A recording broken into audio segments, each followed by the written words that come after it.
when people join the 1632 community on Baines Bar, fairly often they have to be disabused of things like, well, this is feudalism, or things like that. And Virginia DeMars, who is one of the series' major authors, is going to talk about how time passed in the past. All right. I have given some version of a talk with this title at every mini-con that we've held. It never has the same content. In other words, the title remains with us, but the content changes from time to time.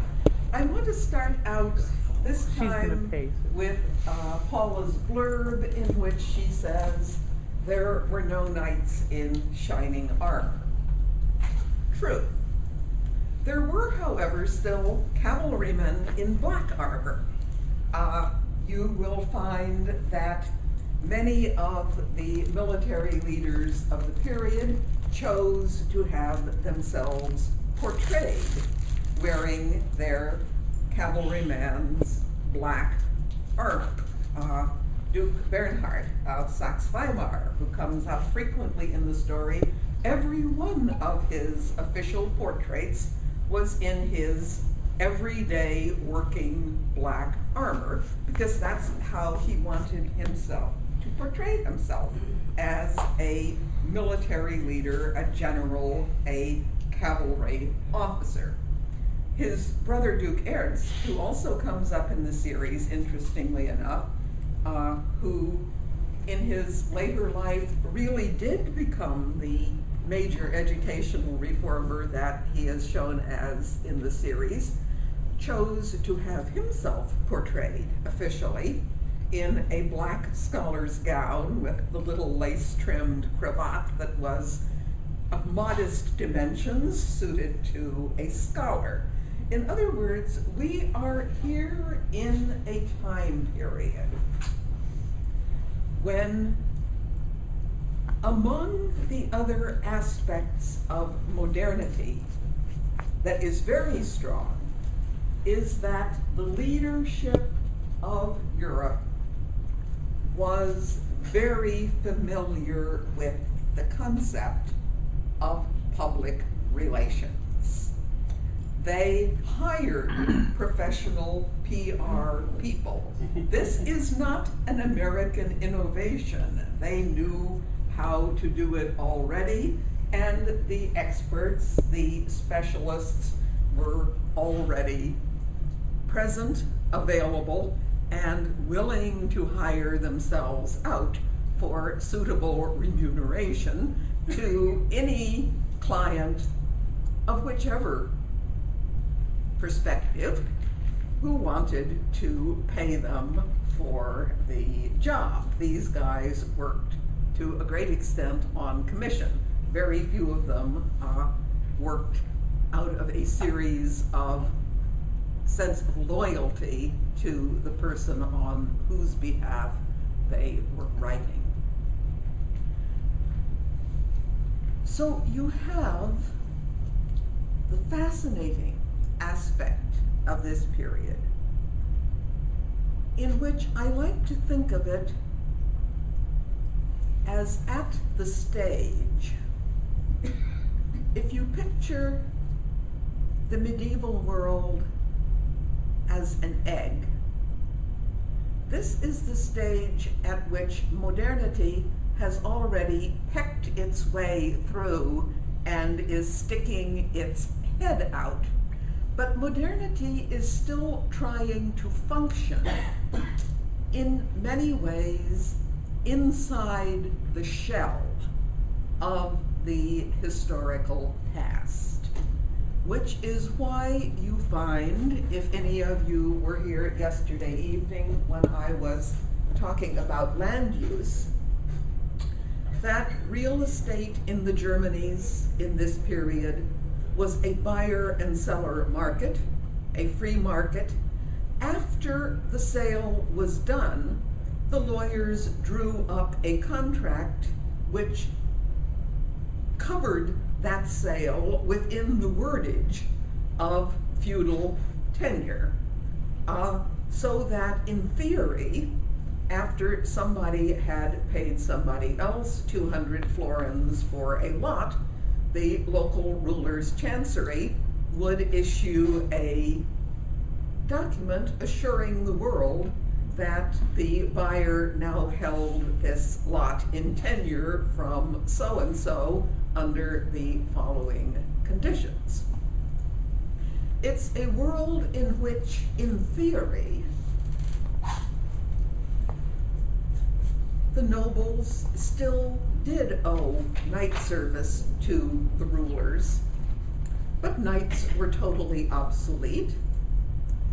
However, since in theory they owed the knight service, and in fact, because they owed the knight service in theory noble land, not noble people, but noble land, was exempt from ordinary taxation, the noble houses of the various German territories' estates had to get together every now and then and vote subsidies to the ruler in lieu of knight service, because nobody wanted knight service, nobody needed knight service, but still, in theory, all they owed was knight service, so they had to come up with an alternative approach to it. It's an interesting period in that all sorts of inherited crusts were cracking, but they hadn't been shed yet. They were just sitting around. And this leads to such things as yesterday morning when somebody said, during the 30 Years' War, various fiefdoms were fighting one another, that I issued a pained and agonized owl because there wasn't a decent fiefdom left anywhere in Europe at this point. Which doesn't mean that in some ways, what you might call the driblets and drablets of fiefdoms might not be significant. If any of you have ever heard Eric talk about early modern Germany, the complexity of it drives him nuts. And I have had to go to some pains to explain to him that in the near neighbors of the arrival of Granville, the Schwarzburgs, which were divided into two lines of Schwarzburg-Rudolstadt and Schwarzburg-Sondershausen, the Count of Schwarzburg-Rudolstadt, Ludwig Günther, shows up in the series quite a bit. At the time in the real world, he was known as the Solomon of Rudolstadt. Now, Rudolstadt only had about 1,000 people in it, so being the Solomon of Rudolstadt didn't take a tremendous amount of mental power, but the fact remains that he was, in fact, a very well-educated man. He had never expected to become the Count. He was well down in the line of brothers, and as a young man, he had basically become something of a scholar. He had spent a couple of years at Oxford, he had spent a couple of years in Italy, he'd gone to France, he'd traveled around, and then when it became perfectly clear that none of the marriages of his older brothers were going to be fruitful, that they not only didn't have sons, they didn't have daughters either, they didn't have children at all, and the wives were hitting their 50s, they all looked at one another and said, well, Lutz, old boy, it looks like it's up to you. At which point he acquired a sensible young woman in her mid-20s who was pretty thoroughly on the shelf and begat a new supply of heirs. But he was, in fact, a sensible man, a negotiator, a practical man. But somebody looked at me and said, but this is ridiculous. Rudolstadt has some territory down here by Granville and other territory up there in the north of Thuringia. And Sondershausen has most of its territory up there in north of Thuringia, but it has a little bit down by Granville. Why don't they just, exchange the bits and consolidate?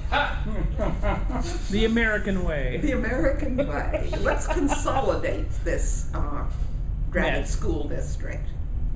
And I pointed out that the Schwarzburg family had been nobles in central Thuringia, going back to the mists of the Carolingian times. They'd been around as long as anybody. And that southern territory they held was allodial, which is a technical term known as it was not held as a fief from any ruler. They owned that land outright. They had as long as historical records ran, and they owed no allegiance to anybody for it. However, the northern part they held as a fief of the King of Bohemia, and had since the 13th century. Who's the King of Bohemia? Huh, that's a good question. That's a good Albrecht question, but von yeah, Wallenstein Albrecht, yes. at the moment. Does either of them want to give up his bit of the allodial land and only be a landholder at the will of the ruler of a foreign country? Duh. Oh, like duh. Of course he doesn't. Additionally, these guys are in a rather ticklish position. Who are the nearest big German nobles to Schwarzburg? The Wettins, Wilhelm Wettin, Bernhard, Ernst, and brothers. For how many centuries have the Wettins been trying to subjugate Schwarzburg and mediatize them from the empire and take away their direct immunities? Many centuries. What prevented it? That allodial land title. The Wettins could not claim to subordinate somebody who held allodial land. In other words, these people are working in a certain legal context. And these people are not in the least unaware of possible legal consequences. And one legal consequence will be,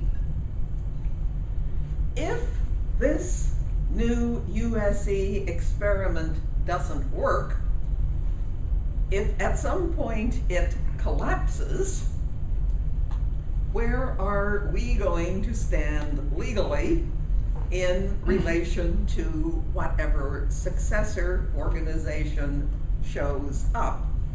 And that means only over our dead bodies do we give up our part of the allodial Schwarzburg land. Time passed in the past